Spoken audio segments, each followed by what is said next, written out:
Nowadays, gangs try to keep a low profile, wanting as little police attention as possible. But in the 1980s, it was a different story. Black Power and the Mongrel Mob terrorised small-town New Zealand. They carried out a succession of brutal gang rapes, women abducted and put on the block. Tonight, Sarah Hall meets one of the victims. At the time, a young and innocent schoolgirl. The experience shattered her. But 2 decades later, she's ready to confront one of the men believed to have been involved. And I should warn you, some of what follows may be disturbing.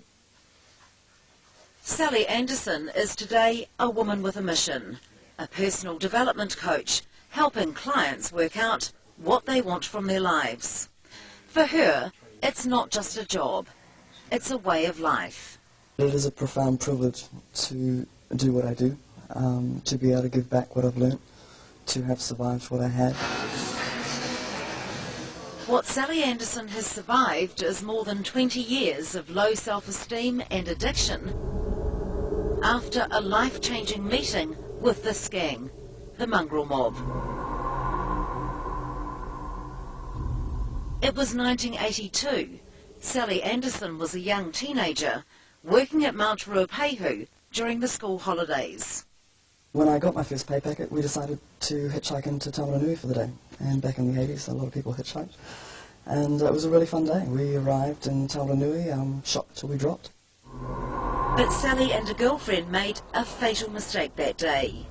With money in their pockets and looking older than they were, they headed for a public bar and started drinking with the locals. Amongst the group were several Mongrel Mob members. What Sally didn't know is that she was being cased out, watched by the mob, who had selected her as a fresh piece of meat. Sally left the bar when her bag was stolen. Once outside, she was grabbed by Mongrel Mob members and thrown into a car. Sally was taken to the Mongrel Mob headquarters in Taumarunui. What would happen next would affect her life for the next 20 years. Sally's ordeal lasted a terrifying 10 hours, and it wasn't over yet. She was thrown onto the back of a ute and driven to the Mongrel Mob headquarters in Tikawiti.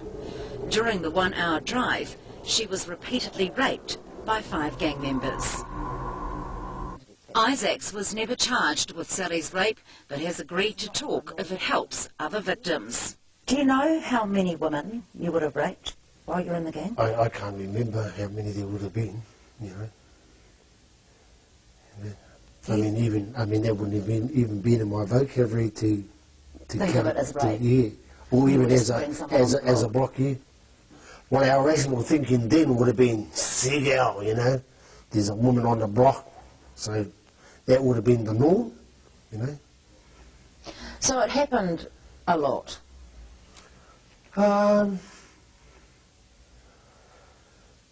Well, obviously it did, yeah. Sally is waiting nervously in an Auckland hotel.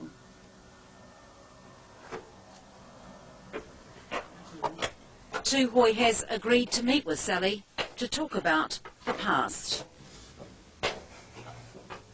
Sally, this is Tuhoi Isaacs, Sally Anderson.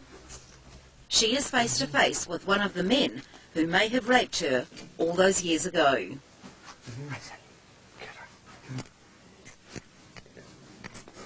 Come sit down.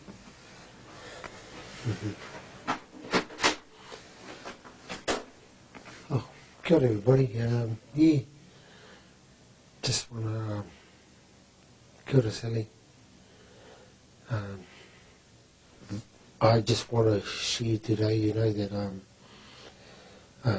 I'm quite conscious in this interview that it's about what happened to a young girl back in the 1980s. Sally, I really want to say at this moment that I do ask for your forgiveness, whatever happened to you in those times. And I say that from my heart, only because I've had to learn life all over again of who I was and who I am today as a person. Sally? I was thinking about what I would say to you today, and the irony is that we have something in common, and that as a result of what happens, I have an intimacy with my faith that I doubt whether I would ever have experienced had I not have experienced the adversity that I did. While Sally and Tūhoe have both found faith, it would be the past that would dominate their meeting. Sure. Tūhoe, can you explain to Sally the mentality in the gangs in the 1980s as it related to gang rape? You don't think, you're just doing it because that's the environment, that's the, you know, that's how you behave, you know. Have you ever looked back and thought about the victims? Only recently, since I've been doing my counselling program. Because here's a woman here who has spent 20 years trying to recover from that rape. 20 years of her life. So it's, you know, for what could have been for a lot of those men a night of fun. Right. Well, I think you've got to own it yourself. You know, you've got to own what your behaviour is. You know, unless you come to that place in your life to own what you've done. I mean, to a beautiful woman as such as Sally, I mean, she does strike me as, you know, beautiful. I mean, I just come in that door, hadn't seen, I wouldn't even recognise the, you know. So even though it was over 20 years ago, clearly neither have forgotten. Can you explain to Tūhoe that kind of feeling the night that you were taken? She was 15, a virgin, on her first school holiday job at the mountain, and the mob grab her and abduct her into a car. What it felt like as a 15-year-old? Beyond words. Beyond words. I don't think I'll ever experience anything in my lifetime that will take me beyond the concept of what it is to be that terrified.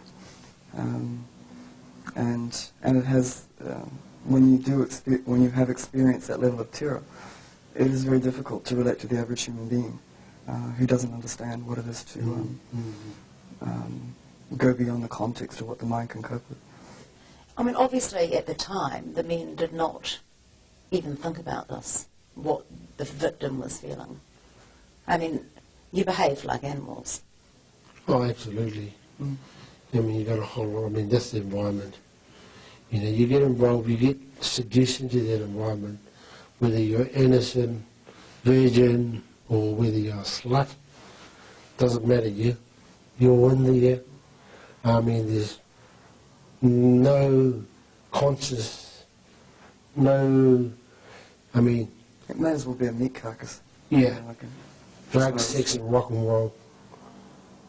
Yeah. Rape, murder, I mean, it's the norm. Yeah. Can you forgive? Yeah, I have. Yeah, without a doubt.